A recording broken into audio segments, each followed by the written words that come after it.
Nega vaqt o'tishi bilan ba'zi ayollar butunlay zerikarli bo'lib qoladi? Ichki ishonchni qanday qilib ayol o'zida shakllantirishi mumkin? Eng yaqin dugonangiz bilan qanday munosabatda bo'lasiz? Xuddi shunaqa munosabatda o'zingizga berishni o'rganing. Ya'ni diqqatni yo'qotib qo'yishdan qo'rqishadi. Agar siz hayotingizda shunday narsani kuzatayotgan bo'lsangiz, demak to'g'rilashga harakat qiling. Siz shunday bo'lingki, turmush o'rtog'ingiz o'zi sizga SMS yozgisi kelsa, men har bitta ayolga o'zini stilini topishni maslahat bergan bo'lardim. O'zini ovozi bilan borligini ko'rsatish. Nega vaqt o'tishi bilan ba'zi ayollar butunlay zerikarli bo'lib qoladi. Ba'zilarini esa hech qanaqa o'zgarishi bo'lmasa ham tashqi ko'rinishida eshitgingiz keladi. Maza qilasiz yonida yursangiz. Erkaklari ham tashlab ketishmaydi. Buni sababi nimada? Buni asosiy sababi ayollarni o'ziga xosligida va bunga olib boradigan qadamlarida. Keling siz bilan bugun ularni ba'zilari haqida gaplashamiz. O'ziga bo'lgan ishonch, xotirjamlik, sokinlik. Masalan, tasavvur qiling, yoshroq qiz va misol o'rta yoshdagi ayol. Yosh qiz hadeb telefonga qarab, o'zini bir kirib kelayotgan joyida hali sochini to'g'irlagan, hali makiyajini to'g'irlagan, hali u yog'ini to'g'irlaganda, ya'ni xavotirda o'zidan. Lekin ikkinchisi shunchaki chiroyli osonka bilan, ya'ni yelkalari tik holda, chiroyli tabassum va xotirjamlik nigohi bilan kirib kelmoqda. Qaysi biri e'tiboringizni tortadi? Albatta, menimcha ikkinchisi. Ichki ishonchni qanday qilib ayol o'zida shakllantirishi mumkin? Ya'ni har doim o'zini ko'rsata olish, o'zini ovozi bilan borligini ko'rsatish yoki bo'lmasam har doim o'zini fikrini oldinga surish bilan men borman deyish bu ishonch emas. Aksincha, har doim o'z xohlagan holatda bo'la olish, o'zini fikrlarini teran anglata olish, o'zi bilan o'zi bo'lganda xotirjam bo'la olish, atrofdagilarning fikri hech qanaqa ahamiyatga ega emasligi, u uchun birinchi o'rinda turishi. Ya'ni bu degani atrofdagilarni fikri menga baribir emas, shunchaki ularni fikridan ko'ra o'zini xotirjamligi, o'zini ishonchi muhim. Bunda ayol hech kimdan tasdiq kutmaydi, hech kimdan sevgi kutmaydi. Bu sevgini o'zi taratadi. U yolg'iz qolishdan qo'rqmaydi. Chunki u uchun birinchi o'rindagi suyanadigan insoni bu o'zi va bu eng haqiqat narsa. Men har doim aytaman, bu dunyoda umrimizni oxirigacha yashab o'tadigan yagona inson biz o'zimizmiz. Demak, birinchi o'rinda o'zimizga ishonch bildirishimiz kerak. Ya'ni o'zimiz bilan chestni bo'lishimiz kerak, haqqoniy bo'lishimiz kerak. Kimgadir yaxshi ko'rinishga harakat qilib emas, o'zimizni yaxshi ko'rishimiz uchun, o'zimizda xotirjamlik jamlash uchungina biz o'zimizni sevishimiz kerak. O'zimizda mana shu kuchni jamlashimiz kerak. Bu juda katta kuch. Agarda doim tasdiq kutadigan, doim boshqalarning fikri birinchi o'rinda turadigan va boshqalar qanday qarar ekan deb kiyinadigan yoki bo'lmasam o'zini tutadigan ayolga qaraydigan bo'lsangiz, bu sizni zeriktiradi. Chunki uni o'zini meni yo'q, o'zini fikri yo'q. Ko'p gapirish yoki bo'lmasam hadeb o'zini fikrini oldinga surib yoki bo'lmasam boshqalarning fikrini doim inkor qilish bu liderlik, bu o'ziga ishonch emas. Bu aksincha, men borman deb baqirishga qiyoslasa bo'ladi. O'ziga ishongan ayol shunchaki borligi bilan, shunchaki sokinligi bilan va chiroyli nigohi bilan ajralib turadi. O'ziga ishongan ayolni qanday ajratsangiz bo'ladi? Yelkalari bo'shashgan, lekin qomati tik holatda, chiroyli tabassum, nigohlari esa sokin. Aynan shunday ayolda o'ziga ishonch mavjud. Yelkalarini doim tik tutishga harakat qiling. Ya'ni bunday ayol bo'lishga, bunaqangi ishonchni o'zingizga berish uchun oddiy narsalar kifoya. Har kuni ertalab oynaga qaraganingizda o'zingiz bilan chiroyli samimiy suhbat qurishni o'rganing. Bor-yo'g'i 5 daqiqa. Eng yaqin dugonangiz bilan qanday munosabatda bo'lasiz? Xuddi shunaqa munosabatda o'zingizga berishni o'rganing. Bu sizni bora-bora o'zingiz bilan do'st bo'lishga va o'zingizni nimalar xohlashingizni aniqlashga yordam beradi. Bu esa juda katta kuch. Va yelkangizni to'g'ri tutishni o'rganing. Doim umurtqa pog'oningizni tik tutishni, yelkalaringizni tik tutishni o'rganing. Hattoki charchagan holatda bo'lsangiz ham, chiroyli ko'rinish uchungina emas. Chunki sizni tanangiz bunga arziganligi uchun. Biz tanamiz orqali ko'p narsalarni bildirib qo'yamiz. Va shu uchun ham o'zingizni erkin tutishni o'rganganingizda atrofdagilar ham sizdagi ishonchni ko'radi. O'ziga ishongan ayolning oldida hamma birga bo'lgisi keladi. Nafaqat turmush o'rtog'ingiz, nafaqat erkaklar, ayollar ham hattoki bunday ayollarga talpinadi. Ikkinchisi, ko'p ayollar diqqat markazida bo'lishni xohlashadi. Ya'ni diqqatni yo'qotib qo'yishdan qo'rqishadi. Doim o'zi birinchi gapirishga urinadi.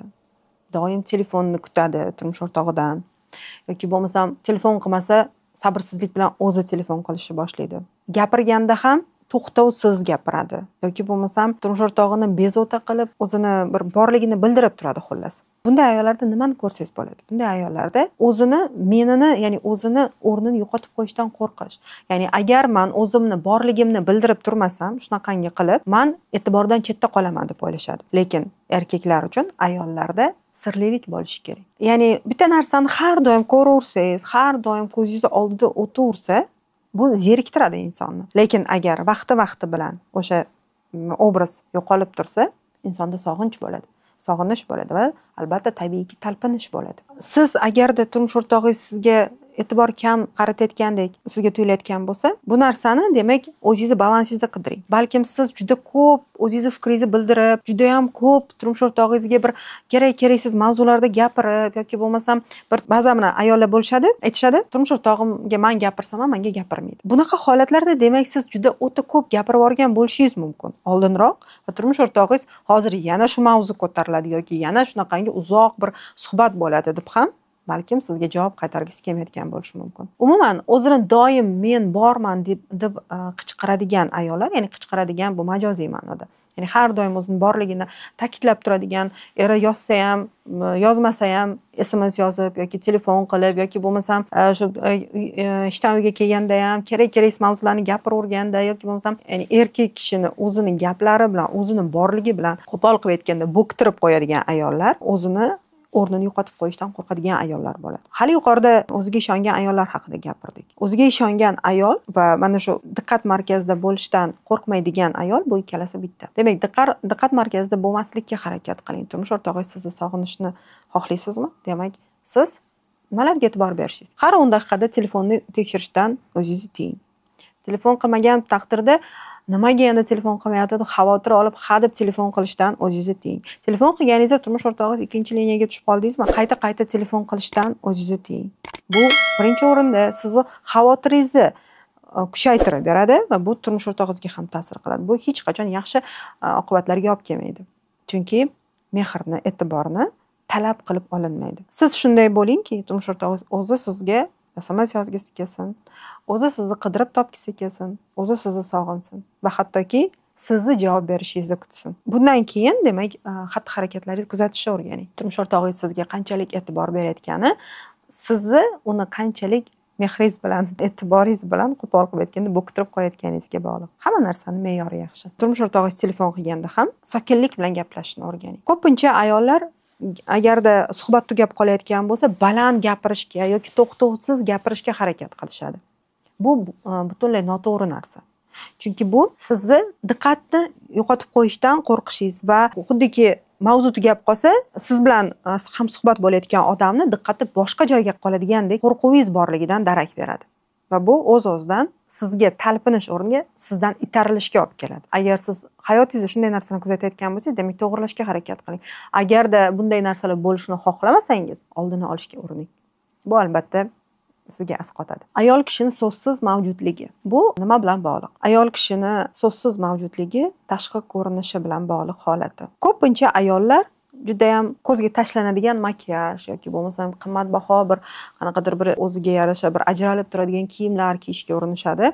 Ya'ni e'tiborni tortish uchun, o'zini borligini ko'rsatish uchun. Bu ayollarni aksincha e'tibori yetishmasligidan o'zini shunday ko'rsatayotganini ko'rsatib turadi. O'zini qadrlaydigan ayol va o'ziga ishongan, o'zini seva oladigan ayol o'zini stiliga ega. Ya'ni kiyimda juda ko'p narsani ko'rsangiz bo'ladi. Nimaga ba'zi ayollarni ko'rsangiz oddiy bitta rubashka bilan bitta jins shimni kiysa ham shunaqangi bir e'tiborni o'ziga tortadi. Lekin ba'zi ayollar qimmatbaho makiyaj, prichoska va yaltir-yultir kiyimlar kiysa ham u e'tiboringizni tortmaydi. Chunki kiyim bizni ichki holatimizni aksi aslida. Ichki xotirjamligi bor ayol tashqi bunaqa broskiliga, ya'ni tashqi ko'zga tashlanishga muhtoj emas. Va uni o'zini stili bor. Ayol, o'ziga ishongan ayol garderobida kiyim tanlayotganda u kiyimni matoni yoki kiyimni fasonini emas, u o'zini holatini tanlaydi. Ya'ni u o'zini holatini kuzatishni biladi va bugungi hozirgi holatimga qaysi kiyimim mos degan narsa bilan ish tutadi. Shu uchun ayollar kiyimga, tashqi ko'rinishga juda ham e'tiborli bo'lishingizni so'ragan bo'lardim. Modani ketidan quvish yoki bo'lmasam qaysidir mashhurlarga qarab kiyinish bu sizni stilingizni emas. Bu shunchaki aksincha sizni ichki meningiz yo'qligi va kimdandir uni kopiya qilayotganingizni ko'rsatib turadi. Ichki meningizni yaratishga o'rganing va sizni kiyimingiz bu haqda gapirib turadi. Sizni xotirjamligingiz, sizni yoki bo'lmasam xavotiringiz hammasi tashqi ko'rinishingizda aks etib turadi. Bu uchun ayollar o'zini arxetipini bilishni tavsiya qilgan bo'lardim. Ya'ni sizni ichki holatingizdagi xarakterlaringizni jamlanmasi bor va o'shandan kelib chiqib agar siz arxetipingizga mos kiyinadigan bo'lsangiz, xarakteringiz ham va hattoki qiladigan ishlaringiz ham, muloqotlaringiz ham o'shanga moslashib ketishni boshlaydi. Bu esa juda ham yoqimli va maroqli. Men har bitta ayolga o'zini stilini topishni maslahat bergan bo'lardim. Bu bizning hayotimizga juda ham muhim. Ba'zan oddiy kiyimingizni kiyganingizda bittagina sharf yoki bo'lmasam bittagina bir soat yoki bittagina bir hattoki taqinchoq ham butunlay sizni xarakteringizni, siz kayfiyatingizni ko'rsatib bera olishi xususiyatiga ega. Shuning uchun kiyim tanlayotganda o'zingizga xarakteringiz va kayfiyatingizga e'tibor berib tanlashni o'rganing. Hamma kiygani yoki modada bo'lgani yoki kimdadir ko'rganingiz uchungina emas, sizni ichki holatingizdagi jozibali ayolni aks etadigan kiyimni tanlang. U qimmatbaho bo'lishi shart emas yoki bo'lmasam u bir qanaqadir noodatiy fasonda bo'lishi shart emas. Siz his qilasiz. Agar siz ichki holatingizni tinglashni o'rgansangiz, siz o'zingiz his qilishni o'rganasiz.